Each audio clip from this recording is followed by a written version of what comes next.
I work at a tram station in Helsinki.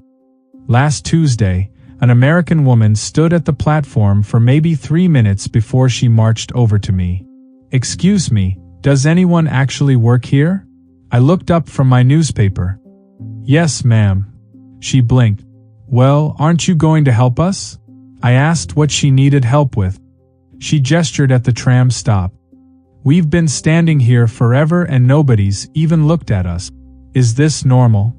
I told her the tram comes every 8 minutes and she just needed to wait. She looked genuinely offended. In America, transit workers check in with passengers.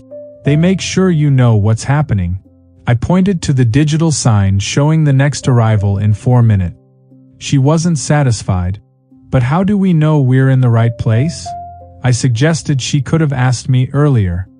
"I shouldn't have to ask," she said. "Someone should have come over." My cousin manages a small guest house in Reykjavik.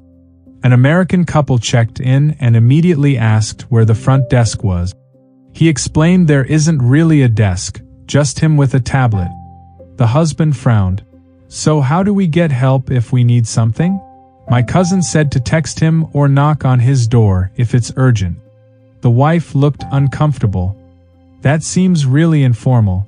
What if you don't respond?" He said he always responds within 10 minutes.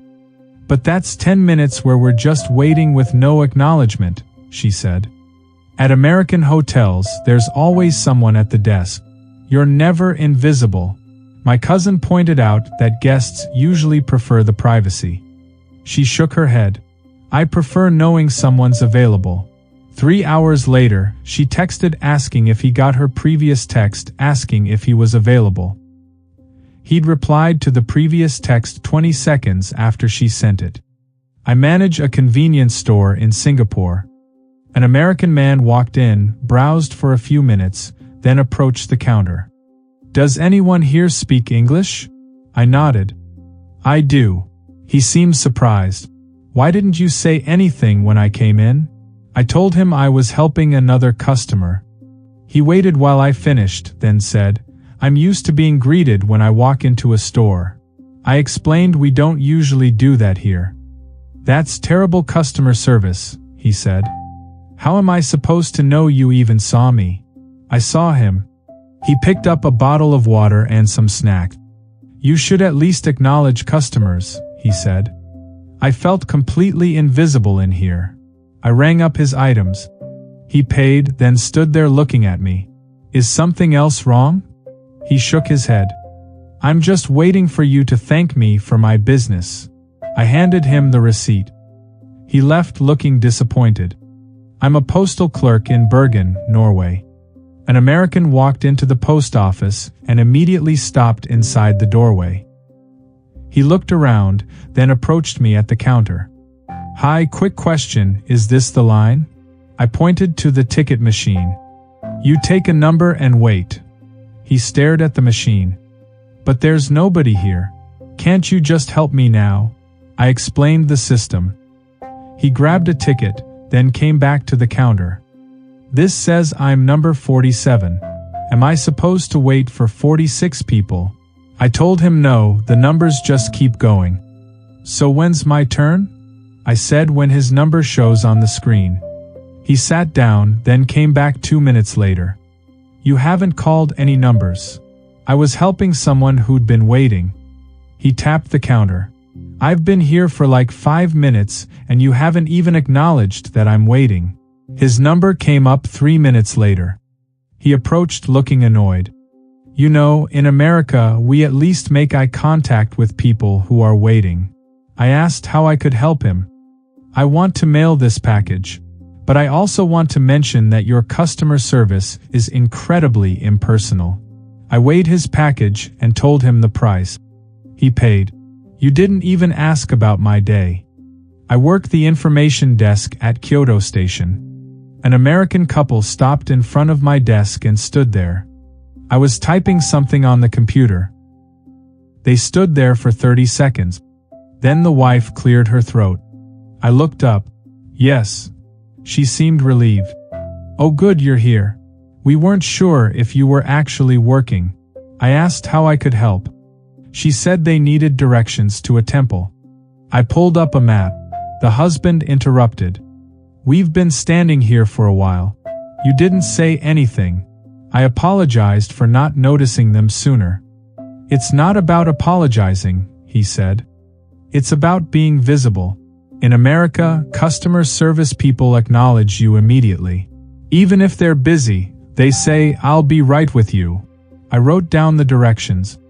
Here's how to get there. The wife took the paper. Do you treat all tourists this way? I said I help everyone the same. That's the problem, the husband said. You're helping us like we're invisible until we demand attention. I suggested they could have said excuse me. We shouldn't have to. My brother runs a small electronics repair shop in Prague. An American brought in a phone with a cracked screen. My brother was soldering something when the guy walked in. He stood at the counter for a minute. My brother finished his work, put down the iron, and walked over. What can I do for you? The American held up his phone. I need this fixed. But first, I need to mention that your customer service needs work. My brother asked what was wrong. I walked in and you completely ignored me. You didn't even look up. My brother explained he was in the middle of a repair. I get that, the American said. But in America, we acknowledge customers even if we're busy. Quick be right with you goes a long way. I was standing here feeling completely invisible. My brother examined the phone and gave him a quote. The man agreed to the price. When will it be ready? My brother said 2 days. And will you text me to confirm, or am I supposed to just show up and hope it's done? My brother said he could text. Good. Because being left in the dark is almost as bad as being ignored when I walked in. I'm a librarian in Rotterdam. An American student came to the reference desk while I was helping someone else. She stood about 2 feet away from the desk, shifting her weight. I finished with the first person, then looked at her. Can I help you? She stepped forward. Finally, yes. I'm looking for books on Dutch history. I walked her over to the section. She followed, then said, I was standing there for 5 minutes. I said I'd been with someone else. I know, but you didn't acknowledge me. You didn't even make eye contact. I told her I'd try to focus on one person at a time. That's fine, she said, but where I'm from, librarians let you know they see you. Even a nod. Otherwise, you feel invisible. I showed her the books. She pulled one out. I'm not trying to be difficult, but this is a customer service issue. When people feel unseen, they feel unwelcome.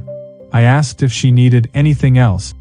No, but you should know that your service style would never work in America. She checked out 3 books and left without saying goodbye. I work at a small cafe in Zurich. An American couple sat down at a table and waited. I was making coffee for another customer. They waited about 3 minutes, then the husband stood up and came to the counter. Are we supposed to order here? I said yes at the counter. He looked back at his wife. Nobody told us that. I apologized for any confusion. It's not confusing, he said. It's just that in America, someone comes to your table. You don't have to wonder if you're doing it wrong. His wife joined him. They ordered 2 cappuccinos and pastries. I made their order. The husband watched me work. You didn't ask our names for the order. I said I'd bring it to their table. But how will you know which table? I told him I'd remember. That's not very professional. What if you forget? I brought their order 90 seconds later. The wife smiled tightly. Thank you, but we were starting to wonder if you'd forgotten us. I said it's a small cafe. Still, she said, a little communication would help. We felt invisible here. My uncle owns a noodle shop in Hanoi. An American walked in, looked around, then sat at a table. He sat there for a few minutes. My uncle was cooking in the back. The American stood up and poked his head into the kitchen. Excuse me, are you open? My uncle said yes. Great, can I get a menu? My uncle pointed to the board on the wall with 3 items. The American looked at it. That's it. My uncle nodded. Okay, I'll take the number 2. My uncle started cooking. The American sat down and pulled out his phone. 5 minutes later, my uncle brought the bowl to his table. The American looked surprised. Oh, you're also the waiter? My uncle said he does everything. That explains why nobody greeted me when I came in, the American said. I was starting to think maybe the place was closed. My uncle went back to the kitchen. The American ate quickly, then came to pay. Good noodles, but you should really have someone at the front. I felt completely ignored when I walked in. I work at a bakery in Ljubljana. An American woman came in and stood in front of the display case. I was boxing up an order for another customer. She studied the pastries for a minute, then looked at me. I finished the order and turned to her. What can I get you? She pointed to a cream puff. One of those, please. But I have to say, I was standing here for a while. I grabbed the pastry with tongs. I'm sorry, I was with someone else. She watched me put it in a bag. In America, bakery workers usually acknowledge everyone who walks in. Even if they're busy, they say hello or I'll be right with you.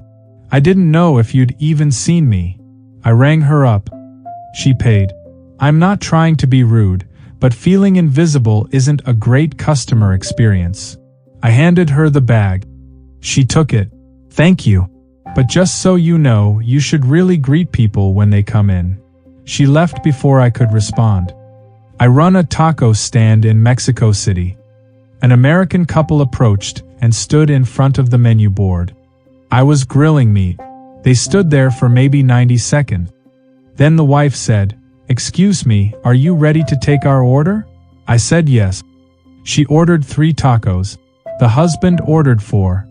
I started preparing them. The husband watched me work. "You didn't repeat our order back to us." I said I remembered. "But how do we know you got it right?" I told him he'd see when I handed them over. "That's not really the point," he said. "In America, they repeat your order so you feel heard. Otherwise, it's like talking to yourself." I handed over their food. The wife inspected the bag. "Are these all beef?" I confirmed. "You didn't say that when you handed them to us," she said. "We were standing here wondering if we'd gotten the right order." The husband paid. "Good tacos, but your system needs work." We felt completely out of the loop. I sell tickets at a train station in Bruges. An American man approached the window. "I need a ticket to Brussels." I asked which time. "The next train." I told him it leaves in 18 minutes from platform 3. I printed his ticket. He took it and looked at it. "You didn't tell me the train number." I pointed to the ticket. "It's there, train IC 532. He studied it. "But you didn't say it out loud." "How am I supposed to confirm I have the right information?" I said everything's on the ticket. "Sure, but in America, ticket agents walk you through everything. They don't just assume you'll figure it out. I could get on the wrong train because you weren't clear." I pointed to the departure board. "It's also up there." He looked. "I'm not saying you're wrong. I'm saying your communication style leaves customers feeling invisible. You sold me a ticket without really engaging with me." He walked toward the platform, then came back. "Which direction is platform 3? I pointed to the sign. He left. I work at a ferry dock in Stockholm. An American family approached the booth. 4 tickets to Vaxholm, please." I asked if they wanted round trip. The father said yes. I printed 4 tickets. "That's 680 kronor. He paid with a card. I handed him the ticket. He looked at them. "When does the ferry leave?" I pointed to the clock on the booth. "Next departure is in 35 minutes. He seemed annoyed. "You could have mentioned that when I bought the tickets." I said the schedule's posted on the wall behind him. "I shouldn't have to turn around," he said. "You're the one selling tickets." In America, ferry workers tell you departure times without being asked. You don't just assume people will find the information themselves. His wife touched his arm. Let's just go. He pocketed the ticket. I'm just saying, we felt like you didn't care whether we caught the ferry or not. We were completely invisible to you. My sister works at a tourist information center in Auckland. An American couple came in. We need help planning our day. My sister pulled out a map. Where are you thinking of going? The wife said they wanted to see the harbor and maybe a museum. My sister marked both locations. Here's the harbor, and the Maritime Museum is right here. The husband took the map. Are these places within walking distance? My sister said the harbor is a 10-minute walk, the museum is right there. You didn't actually answer my question, he said. Is the museum within walking distance from our hotel? My sister asked where they were staying. They told her. Yes, about 20 minutes. The wife folded the map. You should have asked where we're staying from the beginning. We had to pull the information out of you. In America, tourist information staff ask questions. They engage. They don't make you feel invisible until you specifically demand their attention. They left with the map. I'm a bus driver in Edinburgh. An American got on and asked, "Does this go to the Royal Mile?" I said yes. He paid and sat down. 2 stops later, he came to the front. How many more stops? I told him 4 more. He went back to his seat. A minute later, he returned. You didn't tell me when we're close. I said I'd announce it. You should have told me that when I asked the first time, he said. I've been sitting back there wondering if I'd miss my stop, because you didn't give me a full answer. I announced his stop. He got off, then turned back before the doors closed. In America, bus drivers are more communicative. You made me feel like I was bothering you by asking questions. The doors closed. I drove on. I work at a pharmacy in Tallinn, Estonia. An American woman came in and walked straight to the counter. I was restocking shelves behind the pharmacy area. She stood there for maybe 20 seconds, then said loudly, "Hello?" I walked over. "Yes, how can I help you?" She looked irritated. "I've been standing here." I said I was restocking. "I could see that," she said, "but you didn't acknowledge me when I walked in.